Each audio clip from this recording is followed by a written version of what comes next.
Eh, Kali ini kita akan bahas tentang data model. Ya, data model adalah satu bagian penting untuk dalam database. Jadi umumnya fungsi data model itu adalah untuk memodelkan, mem- menggambarkan data, ya, serta hubungannya. Jadi secara tidak langsung, kira-kira ini yang akan dibahas dalam data model. Nah, data model itu sebuah alat konseptual, jadi konsep ya, untuk menentukan data. Apa yang ditentukan? Yang ditentukan itu adalah hubungan data, ya, data relationship, data semantik, arti dari data tersebut. Jadi, dan consistency constraint, jadi konsistensi dari data tersebut. Nah, tiga hal ini penting dalam database, ya. Jadi data model itu kita buat untuk kita mau buat database-nya, kita memperhatikan data model ini supaya kita bisa membuat sesuai dengan rancangannya. Kalau saya bisa sebut bahwa data model ini fungsinya untuk merancang, merancang sebuah database supaya nanti pada saat kita benar-benar buat database-nya, kita punya rancangan yang jelas, kita bisa buat dengan benar. Nah, rancangan itu menggambarkan hubungannya, artinya, dan bagaimana menjaga konsistensi datanya. Relational model, ya, salah satu bagian dari data model itu adalah relational model. Relational model ini adalah penggambaran sebuah table, ya, sebuah table dan hubungannya. Oh, gambarnya adalah gini. Ada table konsumen, ada table eh, penjualan. Apa hubungan konsumen dan penjualan? Salah satunya apa? Nama, kode konsumen di table penjualan. Fungsinya untuk apa? Bahwa tahu data jualan ini punya siapa, punya konsumen yang mana. Itu relational model, gambarannya seperti itu. Nah, relational model is an example of record based model. Jadi sebenarnya record based, ya, per record ya base nya. The relational model is the most widely used. Saat ini hampir semua hampir semua database sudah banyak yang menggunakan ada konsep relational model. Database besar yang kita tahu saat ini banyak sekali yang mempergunakan relational model. Kita bisa sebut bahwa database apa saja yang relational model yang akan kita gunakan di uh, di perkuliahan ini, ya, tentang MySQL. Selain itu ada lagi PostgreSQL, selain itu Oracle, selain itu SQL Server, okay. Lalu MS Access itu juga termasuk RDBMS, ya, relation model, karena dia tidak ada relationnya. Apalagi saya mungkin, enggak, itu dulu lah kebayangan saya, soalnya tidak merek-merek besar, ya. Oke, lalu dulu kita cuma sebut relation model, tapi untuk penggambarannya, ya, diagramnya kita pakai entity relationship model. Dan biasa juga disebut ada, ini kan model, biasa juga disebut ada entity relationship diagramnya, ERD, ya. The entity relationship data model use a collection of basic object called entities and relationship. Jadi hampir sama dengan relation itu dia menyebutkan bahwa objeknya itu adalah table dan relationnya. Sedangkan entity table itu dia nama entity and relationship. Nah, di dalam penggambaran entity relationship ini dia tidak harus mencerminkan bahwa sebuah objek itu adalah table, enggak. Makanya dia sebut ada sebagai entitas. Jadi satu entitas itu bukan berarti itu satu table, enggak, di dalam entity relationship ya. Cuman kadang penggambaran yang lebih mudah kita anggapan aja, kita buat ini adalah table sendiri gitu loh. Satu entities ini ada satu table. Nah, dari hubungannya antara table yang lain dengan yang lain itu relationshipnya kita gambarkan. Nah, cara pemodelan seperti ini itu adalah yang paling sering digunakan saat ini. Oke.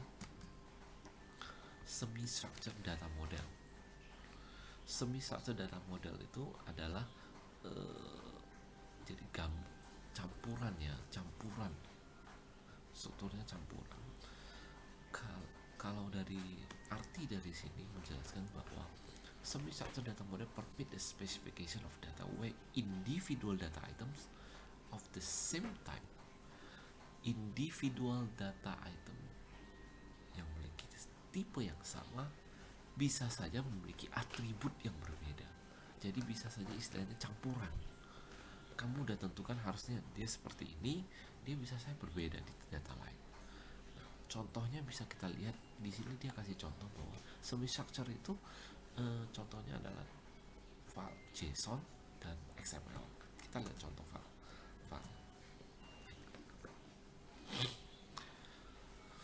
Ini bukan dua apa yang arti yang sama ya untuk informasi, bukan ya, beda. Ini sendiri, ini JSON file, ini XML file. Nah, kita bisa lihat seperti ini.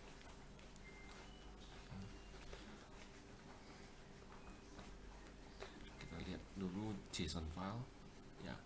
Di sini contoh untuk font lah ya, paling gampang untuk font. Font itu bisa saja kita tuliskan angka semua, juga bisa kita tuliskan yang pakai format seperti ini. Kalau hanya angka semua, kita udah pasti tahu dia adalah bagian tipe angka. Oke. Atributnya angka.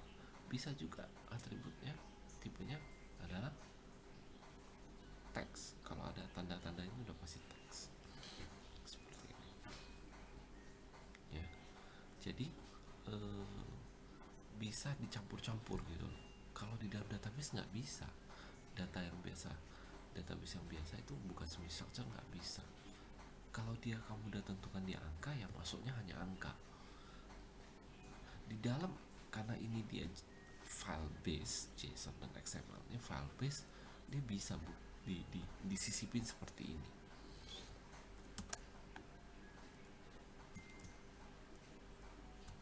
Oke.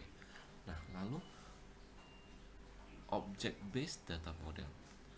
Object based data model ini adalah pemodelan berdasarkan objek. Nah, umumnya penggunaan ini adalah penggunaan dari untuk programming ya, untuk programming. Kenapa? Biasa object model ini, contoh object oriented programming, tahu ya, pernah dengar. Nah, object oriented programming itu metodenya digunakan hampir di penggunaan database. Nah, di dalam database sistem saat ini itu memungkinkan kita membuat sebuah prosedur ya, yang disimpan dalam database dan bisa dipanggil execute. Seperti kita buat satu program di sana, saya hanya manggil di database, panggil prosedur, nanti dia otomatis berjalan sendiri semua perintahnya. Itu nama prosedur. Nah, lalu di dalam database sistem juga memungkinkan kita buat notasi ya, notions ya. Bukan notions itu bahasanya notions of encapsulation gitu kan, notions. Jadi sebuah, kalau saya bisa artikan, enkapsulasinya. Jadi kita gabungin, kita kelompokin, lalu metode dan juga kita buat object identity-nya ya. metode-metode seperti ini, encapsulation, object identity, itu berada pada eh, bagian dari object oriented programmingnya seperti biasa. Oke. Nah, ini juga bagian yang paling penting ya dalam sebuah data. Pandangan kita terhadap data itu beberapa level. Level physical level, logical, dan view level. Physical level itu adalah di mana data disimpan. Jadi physical level itu kita nggak terlalu membahas karena bukan bagian dari kita. Ini sudah masuk dalam elektronika atau sistem atau teknik komputer ya bahasanya ya. Nah, physical level ini tentang di mana data disimpan. Yang umumnya kita tahu ya di hadis. Hadis itu terdiri dari apa? Magnetic tape. Nah, ada yang hadisnya SSD, tentunya dalamnya transistor. Nah, seperti itu adalah physical level. Yang kita akan banyak bahas itu adalah logical level hingga view level. Logical level itu seperti yang sudah kita jelaskan sebelumnya tentang table, data, dan hubungannya. Ya. Nah, itu adalah logical level. Sedangkan view level, kita berdasarkan logical level itu kita bagi-bagi lagi untuk tampilan-tampilan tertentu.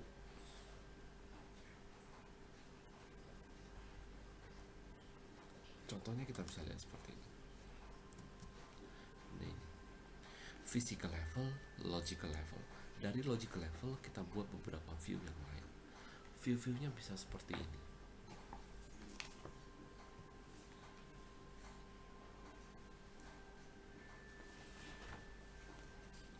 Oke, view-nya contoh logical level punya data konsumen, punya data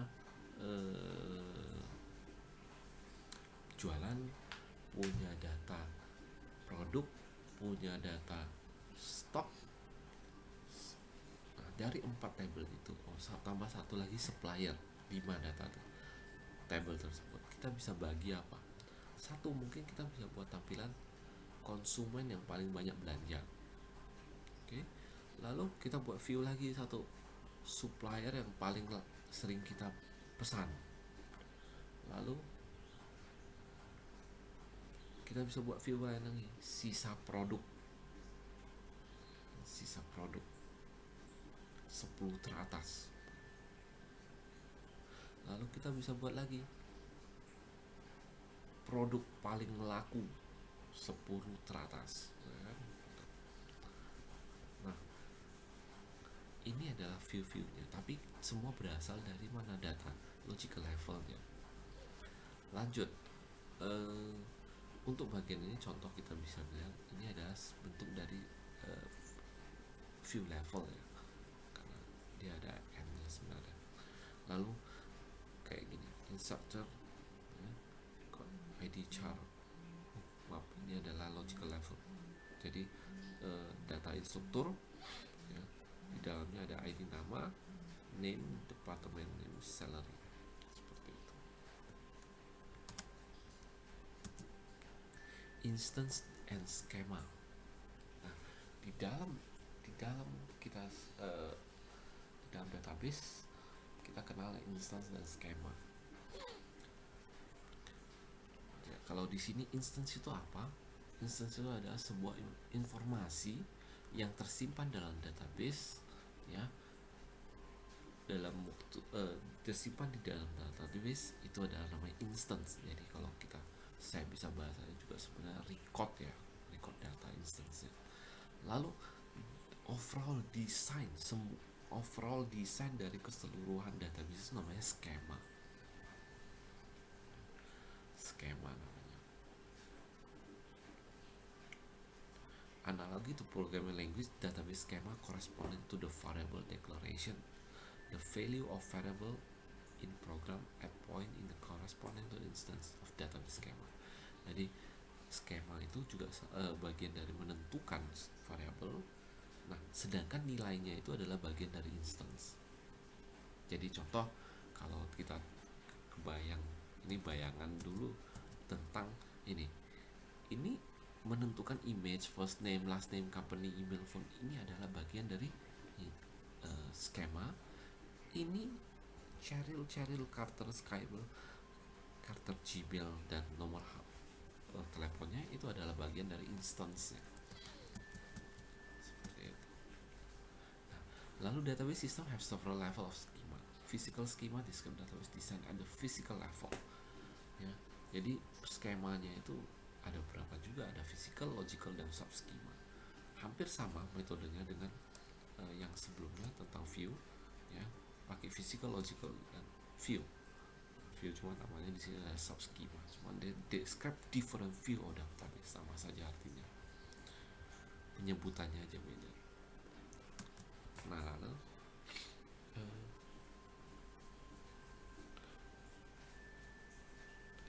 oke, kita akan masuk ke bagian dari praktek ya. Diharapkan kalian juga udah menginstal. Terima kasih. Nanti akan saya lanjutkan dengan video lagi tambahan. Baik, sekarang saya akan coba mencontohkan bagaimana pertama kali setelah kita udah selesai install baik Laragon atau XMPP. Jadi tergantung kalian memilih aplikasi yang mana, Laragon atau XMPP. Nah, perbedaannya hanya di awal, tapi untuk nanti penjelasan dan selanjutnya itu ke belakang semua sama. Perbedaannya adalah cara mengakses MySQL-nya saja. Oke. Nah, untuk Laragon kita akan biasa seperti ini. Start MySQL. Ya, kalau kita hanya ingin butuh MySQL-nya saja. Untuk mata kuliah ini akan berbasis tentang database, kita pakai hanya MySQL-nya saja. Laragon bisa kita start MySQL-nya seperti ini. Nah, jika dia ada statusnya bahwa started, artinya udah berjalan. Kita tinggal nyalain terminalnya saja.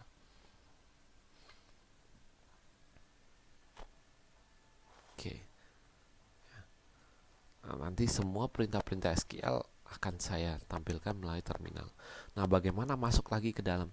Nah, seperti yang sudah ada di bahan sebelumnya, ini XMPP, ini Laragon. Nah, ada default username password. Jadi awal-awal nginstal itu default username passwordnya ya username-nya root ya, passwordnya kosong. Cara memanggilnya gimana? MySQL kurang root. U itu tuh user root, bisa juga bisa ya, seperti itu. Nah, Laragon seperti ini udah masuk, kita masuk sebagai root. Tinggal ini semua perintah SQL-nya kita masukin. Oke, lalu coba saya keluar.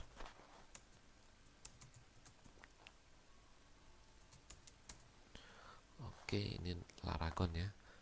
Saya akan coba stopkan dulu.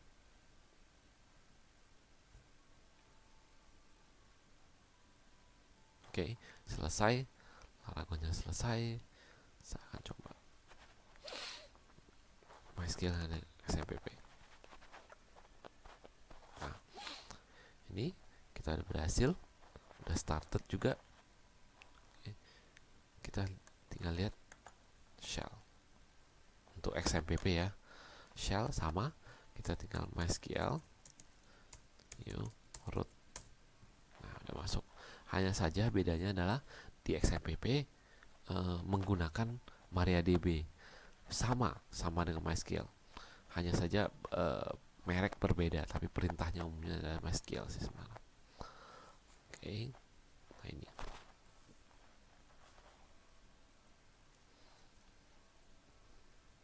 Selanjutnya perintah-perintahnya semua di sini pakainya. Oke, exit. Nah, lalu saya nggak pakai Laragon dulu ya. Kita akan lanjutkan dengan membuat username dan password. Oke. Sorry. Kita ulang, masuk dengan root dulu karena kan kita belum ada user lain kecuali root MySQL. Oke, lalu kita akan ketik pembuatan sebuah user baru. Nah, kita akan ketik mulai dari ini karena ini adalah perintah. Nah, ini ya. Perintahnya ada di ini sampai ketemu titik koma. Oke, kita coba create user Anna 1 2 3 4 5 6 7 8. Oke, host.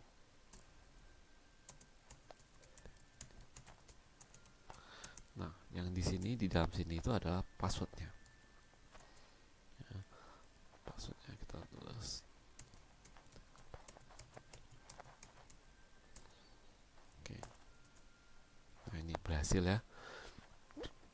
Buat user berhasil. Tapi kali kita setelah buat user kita belum kasih nih level usernya nih. Dia mampu untuk mengakses apa saja. Nah, karena ini coba untuk pembelajaran kita kasih akses semua.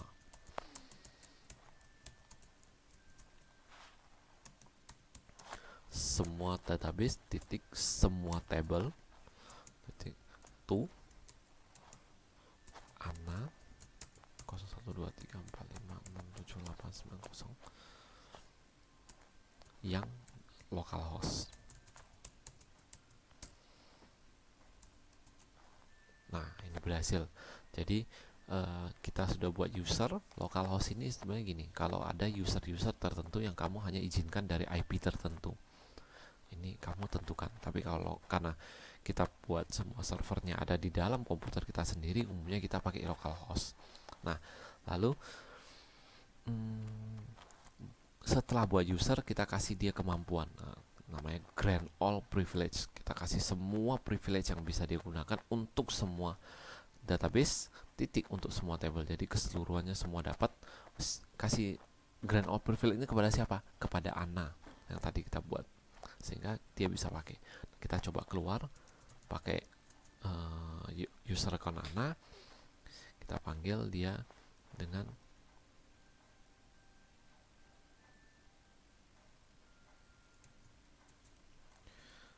MySQL Anna 012345678990. Sorry.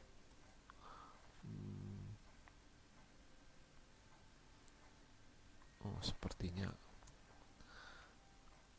ada yang kurang, harus saya restart dulu. Oke, restart ulang.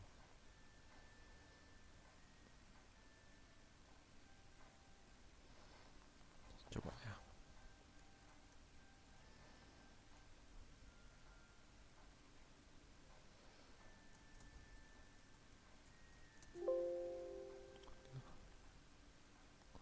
Masih ada salah ketik Anna. Ya, saya salah. Rupanya ada Anna titik komanya.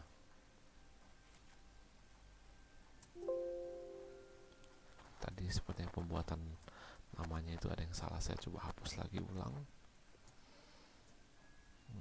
dengan user root.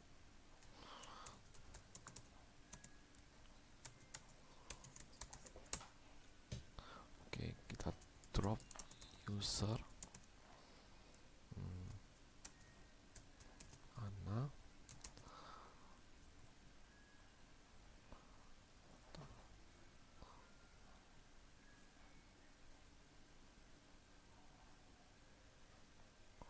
Oh, sepertinya saya salah. Coba quit lagi. Oke, nggak ada titik koma. Sama juga. Coba saya masuk dengan root, saya cari usernya dulu. Use MySQL, select user from user. 0123456789. Oh, saya lupa. Sepertinya Grand Old Privilege nya 1234566 host.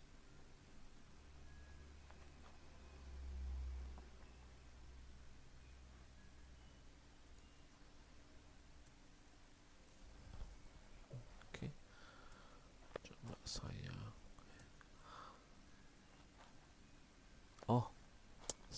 saya lupa bahwa Ana itu sudah punya password gitu loh. Jadi kita quit. Nah, oke, Ana baru mimpi karena dia udah punya password, sehingga dia minta password 0123456789. Oke, dia bisa masuk. Nah, ini ada user Ana. Nah, inilah cara kita untuk membuat user dan mengakses menggunakan user yang telah kita buat seperti ini. Oke, sampai di sini untuk video kali ini. Terima kasih.